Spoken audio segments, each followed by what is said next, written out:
Before we begin the episode, I would like to thank our sponsor, Field Queens, an Irish-owned GAA and leisurewear brand created by two inter-county players, Oonagh Whyte and Orlaith Duff. The girls have put aside their inter-county rivalries to create Ireland's first ever GAA glove specifically designed and tailored fit to the female hand. Field Queens are empowering future generations and offer a 15% team discount on gloves and are proud to be stocked in 10 stores nationwide. Having only started this venture in 2021, they have steadily grown their product line to include their original Empower gloves, bobble hats, snoods and water bottles. They are excited to launch a brand new blackout glove to the market this month, so be sure to keep an eye out on their social media at Field Queens and their website fieldqueens.ie for more.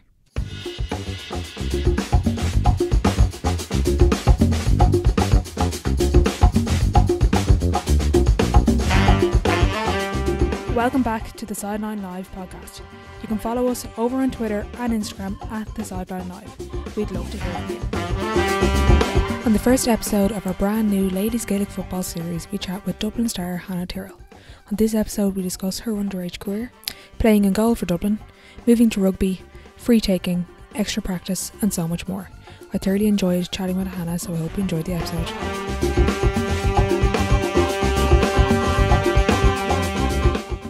Thanks a million for joining me on the podcast. Hi, how are you? Thanks for having me. Delighted to have you on for a chat. You were a fantastic season this year coming back to football, but I don't think many people know you were an underage goalkeeper with Dublin. Yeah, look, it seems like such a long time ago now, but when I first started playing Gaelic football with Round Towers in Clondalkin, I found myself in goal for a couple of their games and I went to Dublin trials under 14 and yeah, that was the start of my goalkeeping career for Dublin, and I played underage right through the ranks with them as a goalkeeper. What's it like kind of transitioning then from a goalie to outfield? Is there anything that you've maybe taken from your time as a goalie?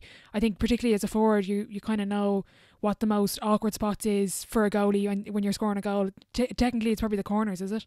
Yeah, look, obviously, firstly, for me, I never really liked playing in goal, so it's way more fun to be an outfielder. I think you're way more involved in the game. You know, a goalkeeper can be, for long periods of the game, maybe not be involved too much, you know, and kind of can't put your own stamp on it. I suppose that's when you're playing with a good team and you're lucky enough there. But yeah, I suppose as an outfielder, what I'm trying to do is kind of go, what would I do if I was a goalkeeper right now? Where would I want the ball to be placed and stuff like that? And there are pros to kind of having that knowledge in my head, like what kickouts are very, very difficult to hit and, you know, what puts keepers off, etc. But yeah, look, it's not something I'm massively focused on in a game, but there would be little things I try to work on week by week. You had a lot of success underage and All Ireland under 16 and minor title and a senior B title as well. Talk us through those years, and I think you did play senior in goal. Was it a league campaign? Yeah. So underage, we had an amazing squad, players like Goldie, Niamh McAvoy, Noelle Healy, and going back even like Fiona Hudson. We're all kind of part of the same squad from under 14 right up to senior level. So like we were very successful. I'm very lucky to be part of that squad and winning All Ireland's underage. And then I played senior B because I wanted to be an outfielder. And then senior, I played my first year up senior was 2009, I think it was. And I was sub goalie to Cleena. And then I kind of was like, I don't really want to play in goal and I don't want to sit in the bench either. So I went to the senior Bs again. But back then in 2013, I joined the Dublin senior team as an outfielder for the league and then went off to J1. And then 2014 I came back and was convinced to go in goal because Cleena had just retired, and so I played in goal for that league, and they got to the league final for the first time, and then my rugby career started and I stepped away from the Dublin panel. So yeah, I played senior with Dublin just in the league, but this year when I came back it was the first year and I made my championship debut. Could you tell from, like, you named a couple of players at that underage squad that are now become stars of the game, like Noelle Healy, former player of the year. Could you tell back then that they were destined for what the players they had become? I suppose, yeah. Look, they, like, as I mentioned, we actually had a very, very good team. Numerous players went on to play senior, but I suppose the impact of the likes of Noelle, Goldie and Macker, Fiona Hudson had on the senior team was massive as well, and they did stand out in some ways, but there was a lot of other players like Orlaith was a standout underage as well, and every second year I played with Lindsay, and she was already playing with the senior team by then, so she was a definite superstar already, but there were little bits, but I think some of those players really added to their game over the years, and I think that's what made them the player they were. Goldie was always a player who was driving forward, trying to get involved. Sorry. No, you're grand. He clearly agrees. But there were a couple of times underage where people doubted her ability because of her size. She really had to work on that, and she turned into an exceptional player for Dublin. And I love that determination in her to kind of prove people wrong. And she's numerous All Stars, numerous All Ireland winner. Fabulous player, so we've been very, very lucky to have her, and I've been lucky to play alongside her for a long time. Across your Dublin career and your Irish career, when you talk about elite level players and the best players in the game, do you see any common attributes between players? Is there just something that just kind of you realise, God, that's very similar to each other? What do you think separates the good from the great? I've asked, it's kind of like my mission to find the answer to this question now at the podcast. I don't know if I have that answer. I suppose there are just some players, and I mentioned already, like Goldie, she had maybe some doubters when she was younger, and she obviously put in that hard work to prove people wrong. And I suppose you get people at the top level who are willing to work on every aspect of their game. You'll always have great players who might have a great right foot and be great scorers, and they're content to be just great scorers, whereas if you look at someone like Lindsay Davies, she's been an amazing attribute for Dublin over the years, but not just because of the points she scores and the goals and stuff she sets up, but also because of her willingness in defence to put in big tackles and to press really hard and kind of do the dog work that maybe other players wouldn't, and I suppose it's that you're willing to work on aspects of your game that mightn't be your strong point, and that not just show you off to be a brilliant individual athlete, but to show that you're willing to work for the team and be a great teammate. Talk us through moving to rugby. Was the intention moving to just pick up a new sport, or was it to potentially play with Ireland? Initially just to play a sport. So I initially started playing in 2013 with Old Belvedere's second team, just to try a new sport. The Irish women's team had just won the Grand Slam in 2013 and gotten a bit of coverage, and I knew a couple of faces like Nora Stapleton and the likes, and it was cool to see that. And I always kind of wanted to try loads of different sports, and I was like, rugby would be a good one to try. But did I think I'd ever play for Ireland with it? Absolutely not. Only until I got a phone call asking me to come into the sevens did Ireland become a reality. Would I have always liked to play for Ireland at rugby? Yes, definitely. But did I think it would ever happen? Absolutely not, because for me, I always thought rugby was going to be a hobby in the off season to Gaelic football. Okay, very good. And what's it like being called into the Irish setup? I know you played sevens and 15s. Can you describe that kind of professionalism, and even the players? Like, there was a lot of dual players like Lindsay Peat, Aoife McDermott on previously, Emer Considine. It seemed to be that they really took advantage of players from a wide variety of sports. Yeah, so particularly sevens, I first got my taste of the Irish setup through sevens, been brought in, and that's a very different setup, or it was at least back then, to the 15s, where 15s was completely amateur, whereas sevens, it was an Olympic sport, so it was contracted, so there was so much more contact time for sevens players, and they were centrally contracted and brought to Dublin to train and stuff like that. So okay. But even just being given that opportunity to come into sevens, to train every day or almost every day, and to have the best coaches, have proper nutritionists there and facilities and physios and everything to look after you, was something that I'd never really had before. Dublin was well set up, but this was on another level, and even just that experience, being on a contract, this technically being my part-time job while I was a student, it was an unbelievable feeling, and I didn't really, I suppose it's not until you retire that you realize how significant it was. And growing up, I didn't ever think that, one, I play rugby, or two, let alone get paid to play it, and it was just amazing to really just give everything to sport and not have to really worry too much about anything else.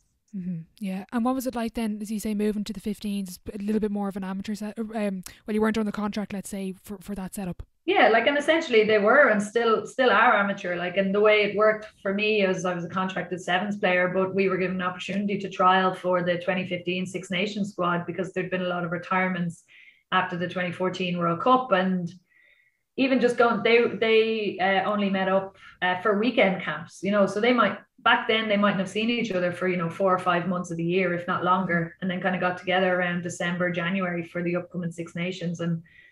And going in there, with players like Ali Miller, back then obviously Nora Stapleton was still around, and Jenny Murphy and the likes of those.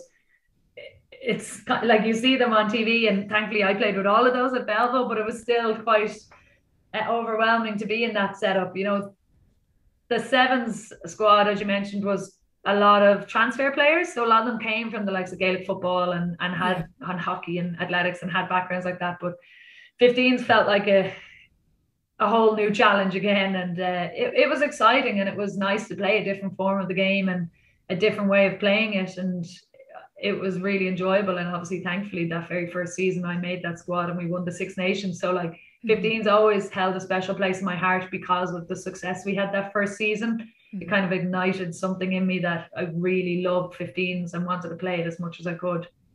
What's it like putting on the Irish jersey and kind of listen and singing the anthem for the first time? Can you describe that feeling? Like, not really. Like, obviously there's words like it's amazing, it's unbelievable, but I don't know if that does it justice. Okay. The home crowds are the best. Like my favorite one of all time was the home World Cup in 2017, that very first game against Australia. Like, it was a sold out crowd. There was a scramble from people for tickets beforehand, because usually you used to just be able to pay at the gate, but that was the first time where tickets were proper sold out, and people were like texting, the hours and days before the match going like, any tickets going? There was a real buzz about it. Yeah. And we had a really good squad, and while we didn't obviously perform in the end to that, like that national anthem in front of the home crowd, my family, like, it was just, there was a serious buzz about it, and it just makes you really excited to play. And I suppose you really feel that pride, like, for your country, and that you want to do well for everyone that's there. What did your family think of you saying, "Oh, I'm going to try rugby"?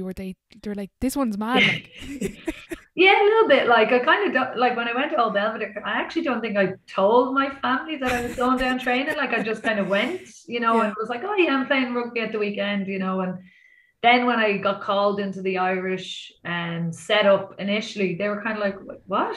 Like, you can get paid for this, and you can, travel the world. And because I hadn't signed a contract too long, and I was heading off to Amsterdam for my first sevens cap, like, and it was a bit of a whirlwind. And to be honest, I don't think my family even understood the rules yet. I don't even know if I understood the rules and how to properly play sevens yet. But look, they're immensely proud. I think they were kind of like, oh yeah, another sport, here we go. Like, so it took my mom a long time to like be like, have you got football training? I'm like, no, ma'am, I don't play football anymore. I actually just play rugby, and she's like, oh yeah. And like, still now she's like, if I'm like, oh, I have a match, she's like, is this Ireland or Dublin? I'm like, no, I don't play with Ireland anymore. I just play with Dublin. I've retired. She's like, oh yeah.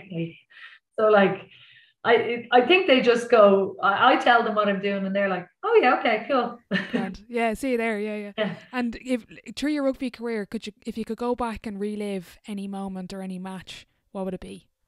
Oh, it is really hard to pick one. Like, my first cap was amazing, but it wasn't at home for 15s, and same with my sevens cap. I think winning the Six Nations was incredible. And again, didn't realize how big a deal it was until, a couple of years later when we hadn't won again. In sevens in Australia, my whole family were over there when we came fourth in the highest ranking we've ever had. That was special. And then that World Cup, that very first game of the World Cup, like there's loads, and it is really hard to pick one when there's been so many good moments. Talk us through your decision to retire and kind of come back to Gaelic football. How did that all come about? Yeah, like, they weren't interlinked. Last year, when I've always been a lover of GAA, I did think that when I joined the Irish setup for rugby, that it'd only be a couple of years, and maybe after Rio 2016, I'd be back at GA, and it ended up being a little longer than that. But I always had plans with the 15s team to retire after the World Cup, which was meant to be October gone. And, you know, the thing that people maybe don't realize with sport, and particularly with sevens where there's an awful lot of travel, is that it takes up an awful lot of your time. You know, 15s, they train all weekend, every weekend. So there is a lot of commitment to it. You miss out on so many events and weddings, and you restrict yourself to certain things throughout the year, and it's quite hard to move on with the career and with, you know, family life and everything else while you're in that setup. And I'd always planned on retiring after the World Cup, and when that got postponed by a year, I just felt like 18 months for me to keep committing to the 15s team was something that I couldn't give 100% to. You know, I could have stretched myself to October and really enjoyed the World Cup, but I just couldn't see myself giving 18 months of 100% commitment. And if I couldn't give 100%, it wasn't fair on the team, you know, and if I wasn't going to be around for the next World Cup, I don't think I should take a place in the squad up till then, because I knew that 10 was a position they were struggling with, and I wanted them to have time to develop that, you know. And out of that, I obviously ended up having a free summer, which I planned to be, you know, preparing for a World Cup. And I had gotten back into GAA with my new club, Nafina, the summer before because of COVID. And Mick had kind of contacted me in that time, wondering was I up to join the squad. And I said, look, once I retire from the rugby, if you still want me, I'll definitely come have a tryout, you know. And it just came about. I had a free summer. I went down to a couple of sessions, and Mick was happy to have me on board, and I was delighted to join. What's it like walking into the dressing room for the first time and coming back to the setup? I know that some of the girls would have been there, but it was majority like competing new management. I know you knew Mick, but a lot of the players would have been totally different from back in 2010, 2013 even. Absolutely. It was really daunting. Like, I was very, very nervous that first night, you know, and they weren't long back training either. And like a couple of them kind of were like glancing at me like, hey, like, what are you doing here? You know, and I hadn't even told like my Nafina teammates, Leah or Lucy, you know, and they were like, what are you doing here? And I was like, surprise. I was like, well, I'm just out for a couple of weeks to see, like, you know, what it's like. And obviously the girls I knew, Lindsay, Nerd, like Nicole, they were all brilliant. Like, I knew all them, and Siobhan McGrath, delighted to see me and all that, and Goldie when they arrived back. But some of the newer people kind of knew me but didn't know me. Particularly, it helped that I'd played club the season before, so I'd kind of gotten to know a few people off the pitch a little. But they were lovely. Everybody was so accommodating, but like, you know, there was no special treatment. My very first training back, I had a 1K test that I wasn't expecting, you know. I love that though, that you just go in. I was just like any other player, you know. There was no like, oh, you're just adjusting back in. Like, if you weren't good enough, see you later. And thankfully Mick gave me a chance. And what's it like if you coming back? I know you played club, but can you see a difference in the game from before you moved to rugby? Like, what do you think has been the biggest evolution of Gaelic football over the past few years? Look, like when we were playing the game and even watching the seniors play back in, you know, 2011, 2012, 13, 14, like there was still some brilliant football being played. Like, don't get me wrong, but I just think across the board, the level of talent has increased. You know, back 10 years ago, you had one or two, maybe three superstars, like, and now just on each team, there could easily be 4 or 5 superstars. And the promotion of Gaelic games over the last few years has been a huge success, and it's really evident, I suppose, in today's game. And like, you only have to look at a team like Meath, who have absolutely put everything into ladies Gaelic football, and then they're reaping the rewards of it now. And just the speed of it has improved, the skills has improved, the kicking in particular has massively improved, and like, just some of the young players coming through, I can't believe the level of skill and talent they have. And you know, I'm like, oh my god. You look at someone like Jennifer Dunn, who's only 21, and I'm like, she's only 21. She still has another 10 plus years of unbelievable talent and growth, you know, and it's just incredible. Like, I can't wait. The game is only growing, and in some ways I wish I was a little younger to be able to live through and experience that, you know. Yeah. Could you compare I know it's very hard to, but the Dublin and the Irish setups, because the argument's there now that GAA and ladies football has become nearly professional. How close is it to being a professional setup? Well, what I loved about Dublin was that they're amateur and they're very happy to be amateur because they realise that people play Gaelic football as a hobby, and while they love it, it's not their whole life. And that's a big thing that they push, like both in rugby and in GAA, that you have something else to sport, because sport doesn't always go well. But Dublin, while amateur, obviously have a very professional setup in terms of their backroom staff and nutrition and everything that's provided to us. And it is great to see, but like, we're professional when we have to be in terms of our attitude, how we prepare, how we present ourselves on the pitch. But we're well able to enjoy ourselves, have a laugh, have a few drinks together as a team and everything else. And that's what I really love about the Dublin setup, is that yes, when we need to be, we're professional and we do everything we need to, but the amateur side, that is just as important, and we let our hair down and we enjoy ourselves when we can. And it just, for me, it made it a really enjoyable summer, and just playing and enjoying, but it also not taking up every aspect of my life. Yeah, I know what you mean. Something I'm really impressed with Dublin is the dressing room and the leaders on the squad. Who has the biggest influence on the team in terms of the leadership, and in the dressing room, who would be the kind of go-to influencer there? To be honest, the good thing with Dublin is there's not just one. You obviously have a standout in someone like Sinead Ahern. I've been captain for a number of years.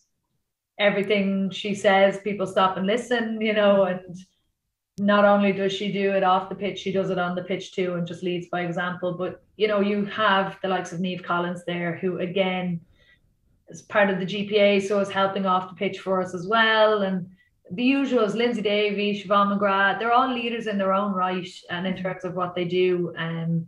But like for me, it's great to see some of the younger players kind of taking ownership of that leadership and stepping up and talking more in team meetings, not being afraid to give out to players like me or Lindsay Davey, if they feel they've done something maybe outside of our team role or whatever else. And that's what you want to see. You want to see younger players stepping up and providing that leadership, because us experienced heads won't be around forever. Yeah, exactly. What do you think you've brought to the setup from your experience as being a professional athlete and playing for Ireland? Is there anything you've noticed that you've been able to add to the team, apart from your physical ability on the pitch? I don't know. I suppose I probably provided a different viewpoint of women's sport in Ireland. Like, it's always great to be able to, like, not just with the players, but chat with some of the management and the backroom staff, about maybe how some things were done or what I've experienced in Irish rugby, and maybe how or would that be beneficial for Dublin and for ladies GAA in general, like, and kind of little things like that. We had a saying with rugby is that, like, it's the little 1%ers that make people elite, and that 1% might be going off and doing your analysis on a team or on a player or on a match or whatever else. And 1% might be making sure you get your recovery in and fuel yourself right after a tough session, and making sure you have your notebook with you for team meetings and stuff like that. And they're all little 1% that add up, and they make you hit that 90 to 100%, which is that peak top level. And so I suppose it's just kind of my experience of what I went through in Irish rugby and seeing if that can benefit the team. If I could go back to your first session in the 1K test and tell you that you're going to have this phenomenal season, you're going to win an All Star, what would you say to me? I'd say you'd be lying, because and I'd tell you, if you probably asked Mick that, he'd tell you you were lying as well.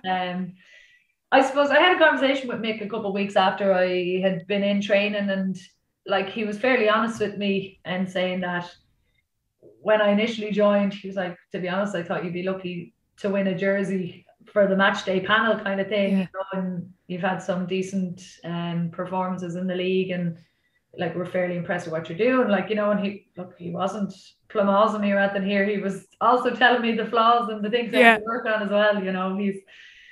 He's like that. But I don't know. Did I believe that the team I joined were well able to win another All Ireland? Absolutely. Like, and did I think I could add? Yes. I didn't think my role might have been as big as it was. And All Star was just a dream. The All Ireland was the big dream, but hopefully next year. Yeah, exactly. Do you think it helped that you were transitioning back to, you said, the amateur setup and how fun Dublin is off the pitch? Did that just help you this season, that it was nearly, yes, you were focused and working hard, but it was kind of like that carefree, kind of that saying play like a kid was kind of back for you? Because I get the sense that you really enjoyed the season. Yeah, absolutely. I just had the most fun. Like my first session back was just such a buzz, and I came home and my wife Circa was just like, "Oh God, here we go. You're gone for the summer here." Like she knew, like just how excited I was and how up for it was after one training session. Like she was like, "Oh, here we go." But like I just really loved it. I loved the challenge of being back in a sport that I loved and hadn't really played for a long time outside of club. And I do think the season before with playing just club really helped me, because the Fina were Division 2 when I joined. We were senior championship. Nobody gave us a chance really, and we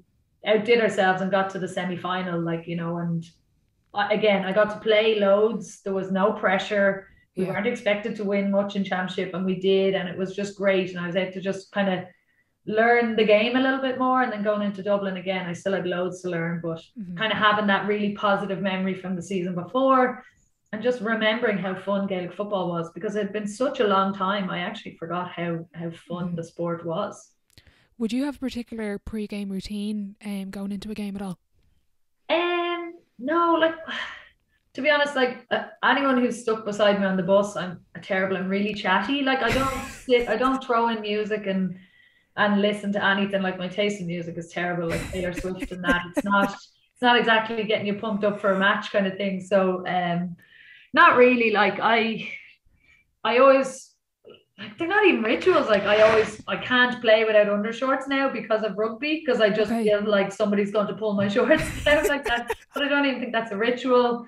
I make sure that I take caffeine in, because I got, like, in sevens in particular, like you obviously need as much fuel as you want, and so I got into a routine of what I eat. I usually just eat plain pasta and some caffeine, like an energy drink kind of thing. But other than that, it's just chatting the ears off whoever happens to be closest to me, and then you'll just see the subtle putting in the earbud, and I'm like, all right, cool, I get the gist of that. But yeah, not really. Like I try to just keep things as normal as possible. Like the day of the All-Ireland final, the game was quite late, so I don't think we were meeting till probably 1 or 2 o'clock or something like that. And so I was actually FaceTiming my sister over in Australia. And she was like, "Do you have a big game? Like, you should be." And I was just sitting on the couch eating my pasta, being like, "Well, sure." Like, and like I went down to the dog park and everything, and people were like, "The final is today," and I'm like, "I know, but I don't want to sit in the house and think about it. I just think about my normal day, like, and that's it. I just try to keep the days as normal as possible, and hopefully put in a good performance then, because I don't want to be dwelling and thinking on it too much. Yeah, you just end up overthinking it. Yeah. Out of interest then, on the pitch, in terms of your mentality and even your self-talk, what's that like during a game? Well, I'm probably far too competitive, and my aim is just to not let anybody beat me to the ball. Like, I'm just going like, I cannot let this person beat me. Like, that's it away, and like, no matter who it is, they could be like myself and Erica O'Shea had a couple of good tussles over the course of the year, like, and she's a little younger than me, and but it was just, we had great battles, and it's just that I just want to show how good I can be in a competitive setup like Dublin. If you don't perform on the pitch, you won't play the next game. So it's about beating your marker in every aspect, trying to perform your role to the best of your ability and do the job that you're set out to do, and enjoy it. Like, I'm very much the type of player who's not afraid to be like, "Give me the ball." Like, I kind of get annoyed at that, like that sometimes, and I'm just give me the ball kind of thing. But I don't know if my teammates are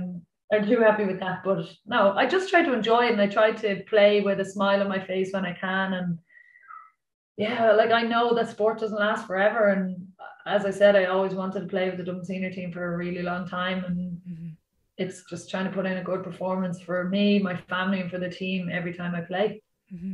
Outside of the team commitments, how much time do you put into becoming the best you can be? And is there any really specific habits I know you don't really do routines, but is there any specific really good habits that you've kind of developed over the years?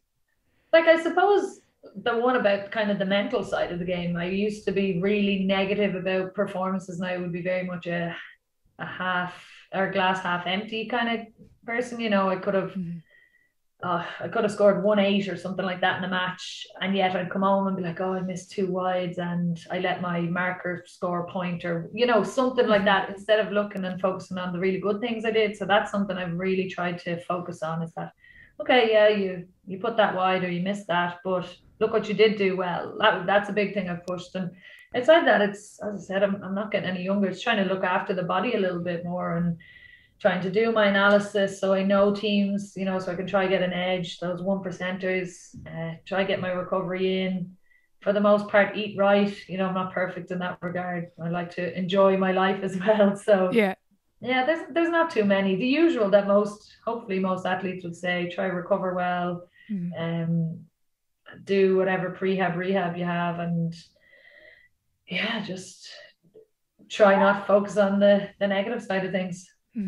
Is that something that you maybe would write down? And like when you're focusing on the positives, do you write down kind of a column of each, or is it just in your head? Just try to focus on just it? in my head. I used to kind of try and write things down to get them out of my head, because I wasn't a great sleeper before. But now it's more the rationale of things. I kind of go, yeah, look, I'm human. I did hit that wide. But I hit 2 good scores here and I set up this, or I worked really hard on my tackle, which was my goal, kind of thing, or something like that. But it's all in my head. Yeah. Yeah. Out of interest, how often would you go for a kicking session? How often do you practice by yourself?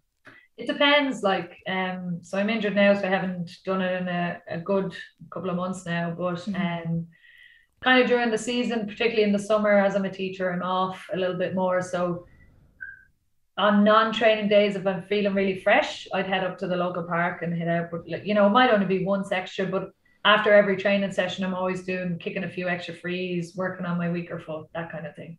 Okay. What sort of kicks are you taking, and how many kicks would you take maybe after a session or by yourself?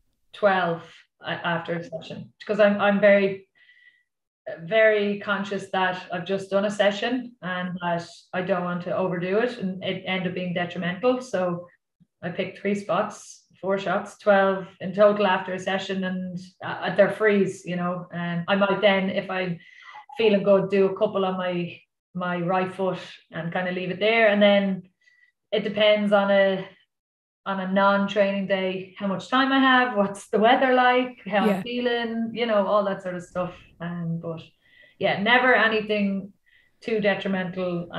Because again, like, not every day you're putting them over, and you don't want it to have a negative effect on your head. And then other days the body is not feeling it, Yeah, I'm a free taker as well, and I'm a devil. I have to finish the session on a good kick, because if I don't and I leave on a really bad kick, I'll just on the way home I'll just absolutely scrutinise myself. But when the whistle is blown and you're going to take the free kick, what's that process, and what's your thinking? And you probably have a bit of a routine there.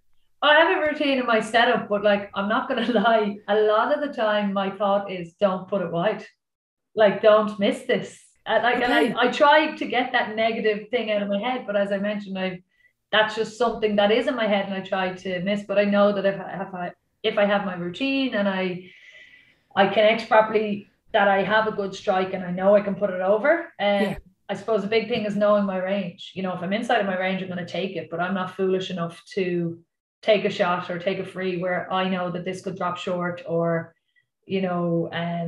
the team could take advantage of that and go on their own counter attack. So it's very much knowing my own range, setting up my routine and trying to not miss it. Yeah, okay, that's fair enough. You had on your Instagram story the green ball company. You had a football. Has that been of any benefit? Have you found a difference with the heavier ball? Has it helped you at all? Yeah, well, I think just in terms of it is a slightly heavier ball, so I am trying to extend my range with that. So I take it from where I normally take a free and see how it goes. It is a little heavier, it's a little bit more bounce to it. So kicking it does feel a little different. It's kind of like kicking a size 5. Yeah. It does just feel that little difference. But I do really enjoy it. I think it's a good challenge again for me. As I said, I'm ambitious and I still want to be able to put everything over that I think I can. But I suppose I kind of got that because I hadn't done a lot of kicking of a Gaelic ball recently, and I wanted to really test myself, because kicking a rugby ball is very, very different. I had to just back into that. So getting the green ball kind of helped, and just gave me an opportunity, I suppose, to practice a little bit more. And again, same with my solo and stuff like that, just to get a little bit more control on my strike. I coach at underage levels, and I'm kind of always interested. What would you see as the most underrated skill in the game at the moment? The instep kick pass. Okay, is that something that we just do you kick more with instep than punt kicking? I heard someone say, I think it was an intercounty men's player, said there's no punt kicking, it's all the hook kick or instep. Nobody in the men's game punts kick because they're not taught to punt kick. But unfortunately, in ladies football, they think all we can do is punt kick. But the punt kick is the most inaccurate kick if you're trying to put it in anywhere where you want it to go. Like, unless I would only ever punt kick if I was static and I had a free and like it wasn't more than 10 yards. And even then I sometimes wouldn't. For me, it's so unnatural. If you think about it, if you try punt kick at full speed, yeah, it's so difficult and unnatural. And the only person who I know can do it quite well is Goldie. And it's such an inaccurate kick. I think the instep is the way forward. And it's something that I've done a couple of little underage training sessions with various teams the last couple of months, and I'm absolutely pushing not just obviously left foot, right foot constant, but the instep kick, because it is a game changer. Absolutely. There was an interesting post I think you put up, it was last year, kind of on Instagram, that the Instagram versus reality, and it was an interesting post because you put it up, I think it was during a running session, and you kind of gave the big smiley face, look at me of my brilliant 5k time, and then the next post was the actual reality of what it is during a running session. Are you very kind of conscious of what you post on social media, and how do you approach social media overall? Yeah, look, I do think like everybody should be, I suppose, conscious of what they're posting on social media, because it's out there forever. There's no taking it back once it's out there. But yeah, in terms of that, like, while I never set out to be, I do know that I am a role model, and I don't want to be putting out images where,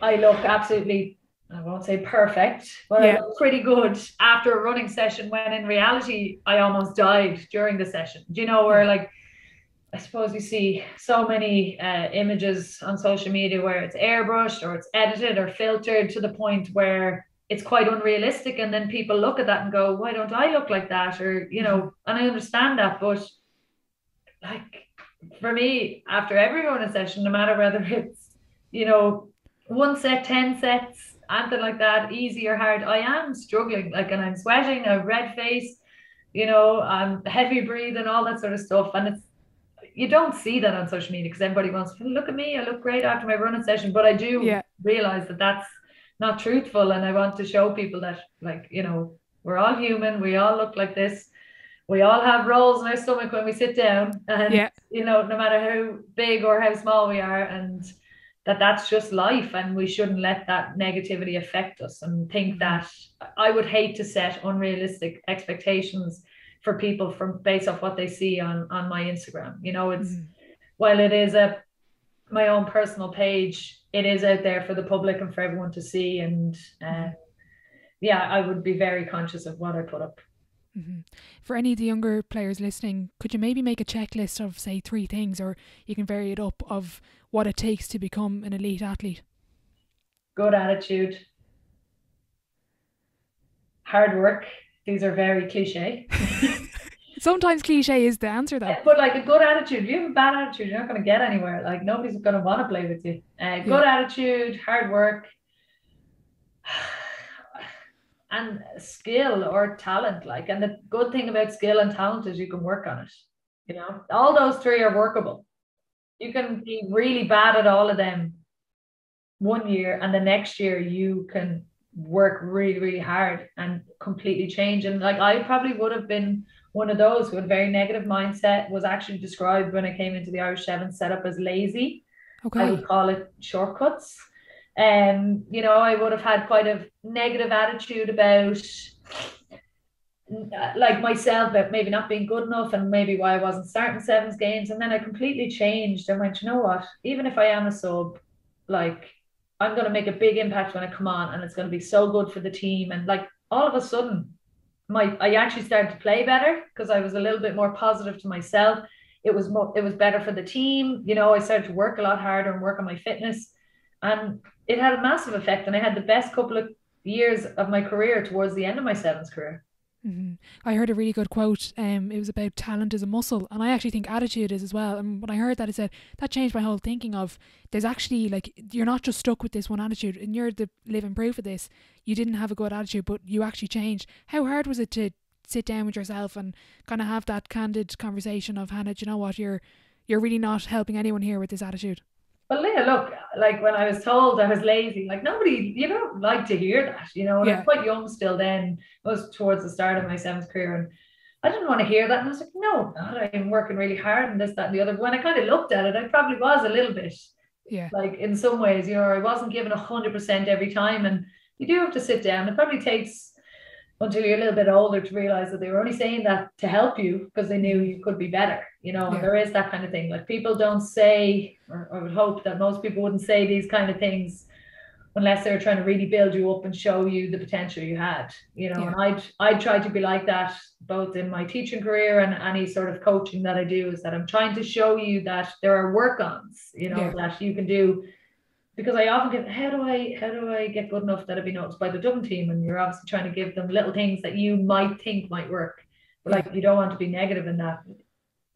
Some people need to hear it. I needed to hear it, or I might never have changed. Mm-hmm. Yeah, exactly.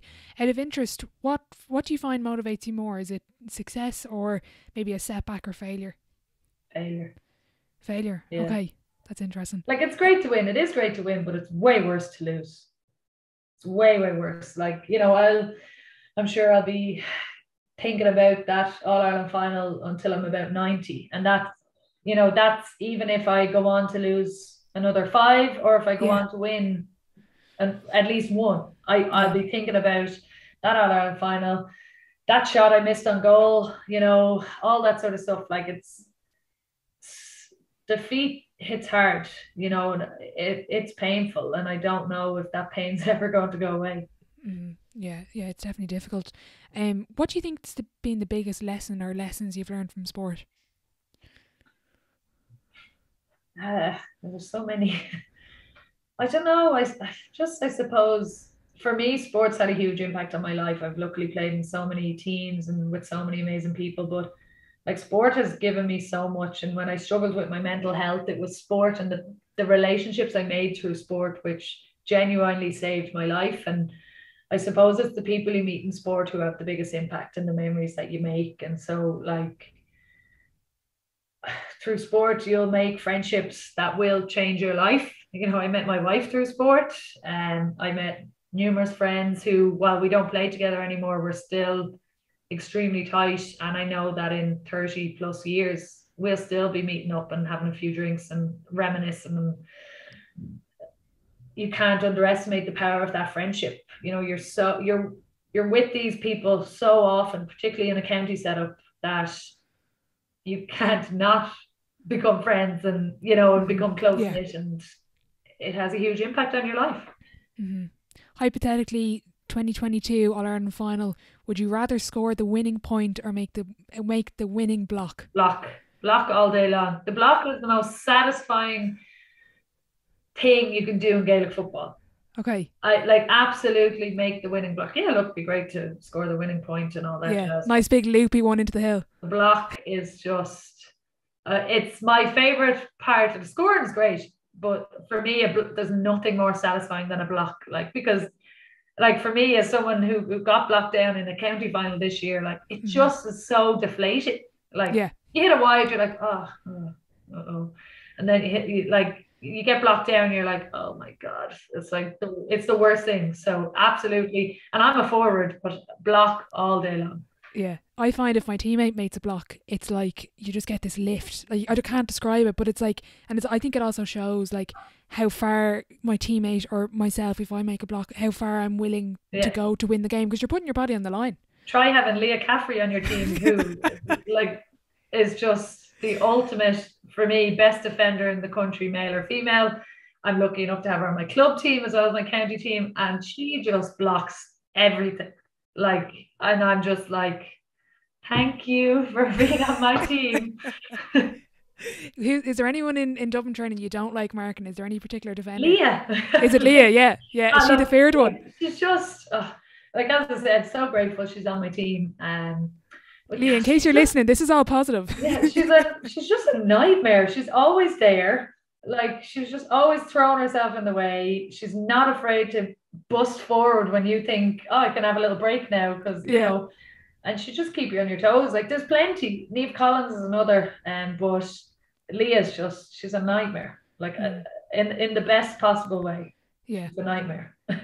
You've mentioned a lot of the younger talent with Dublin. Is there any particular player that you can see really rising through the ranks over the next couple of years that we might not know about at the moment?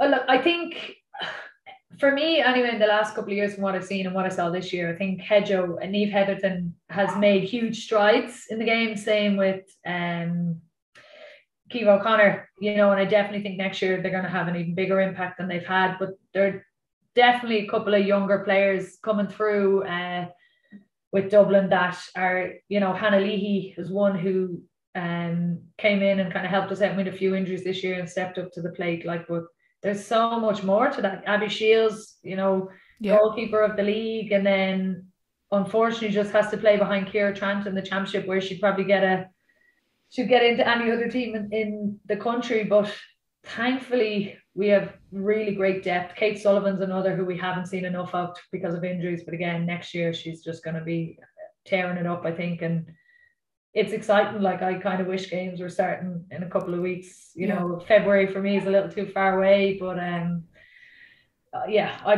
can't wait and bring back the warm weather and championship football. Yeah. For you personally, have you any goals for next year? Winning All Ireland. Mm-hmm.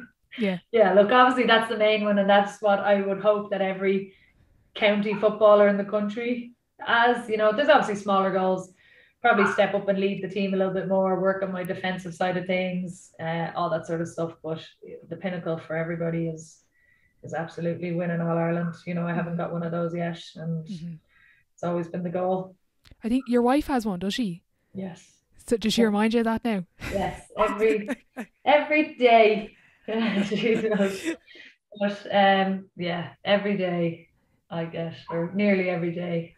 But I know, look, she was obviously devastated as well this year that we didn't win, but I have to get one to at least beat her. Yeah, exactly. Look, I'm going to move on to sideline 7. It's the same 7 questions at the end of every episode. Question 1, what is your favourite quote? Fail to prepare, prepare to fail. Yeah, that's a great one. Is there any quotes used in the setup? Is that something that's done, or is it? Yes, but I can't think of them right now. That's all right. There is. I don't know what they are. No worries. Question 2, best sporting event you've been to? As a fan or as a player, you can pick one of each even. Dubai Sevens is pretty special. It's actually currently on right now in Dubai, but crazy atmosphere, 50,000 people, everybody drinking, madness. Yeah, that's good. Is there any particular event you'd like to go to, maybe as a spectator? The Olympics, the athletics, Saturday night gold medals, 100 metres, 200s, all that. Yeah, that'd be class.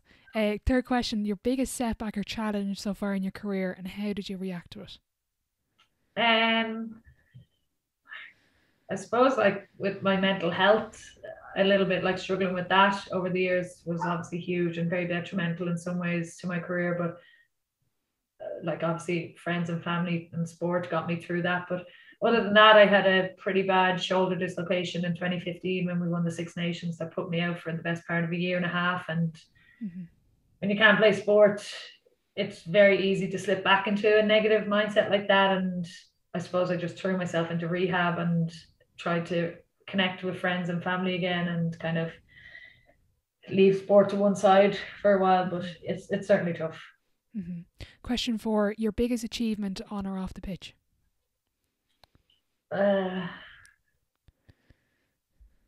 For me, it was getting through my struggles with mental health. Like, you know, it was something that I struggled with for so long. To be able to say now and I'm fully recovered, to look back on what I have achieved is something I'm very proud of. Looking back, what advice would you give your 18-year-old self?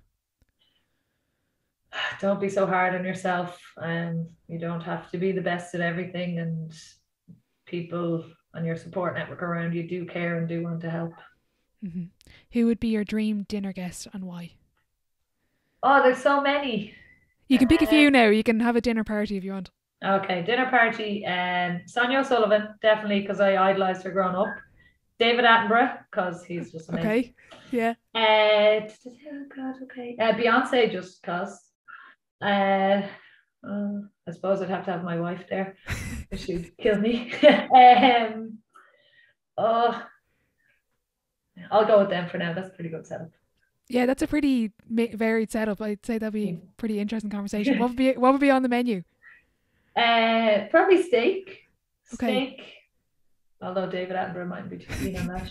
Maybe not. Steak or pizza, because I like pizza, and dessert would be like apple crumble or creme brulee or something, because can't beat that. Yeah, absolutely. Final question before I let you go. If your life was a book, what chapter would this be called? God, probably retirement. The pension assignment. I know. Probably. Do you know what it would be called? It'd be called something like midlife crisis or something like that. Is what it would be. Class. Hannah, look, thanks so much for your time. Really appreciate it. No the very worries. best of luck next year on and off the pitch. Thanks, Laura. Appreciate it. A massive thank you to Hannah for joining me on the podcast today. I just want to wish her and all of her Dublin teammates the very best of luck with the 2022 season. If you are enjoying the podcast, I'd really appreciate if you could leave a rating and review over on Apple Podcasts or Spotify, as it does help the show grow. Don't forget to check out our website and newsletter over on our website, thesidelinelive.com, for more. Thanks as always for listening, and I'll catch you in the next one.